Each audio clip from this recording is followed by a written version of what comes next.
একজন মুসলমান হিসাবে আমাদের প্রত্যেকের জানা উচিত যে নবীজি সাল্লাল্লাহু আলাইহি সাল্লাম কত সুন্দর এবং কেমন মানুষ ছিলেন। তার চারিত্রিক বৈশিষ্ট্য এবং তার সৌন্দর্য সম্পর্কে অনেক হাদিস আছে। আয়েশা রাদিয়াল্লাহু তাআলা আনহাকে এক মহিলা জিজ্ঞাসা করতেছেন যে নবীজি কেমন ছিলেন আমাকে বলেন, আমি তো দেখি নাই।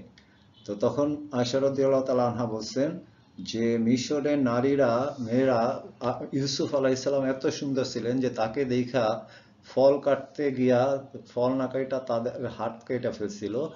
আর তারা যদি মুহাম্মদ সাল্লাল্লাহু আলাইহি ওয়াসাল্লামকে দেখতো তাহলে তাদের কলিজা কাইটা ফেলতো, এত সুন্দর ছিলেন।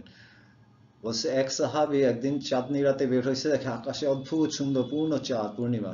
তিনি চিন্তা করলেন আমি দেখবো নবীজিকে গিয়া যে নবীজি সুন্দর না চাঁদ সুন্দর।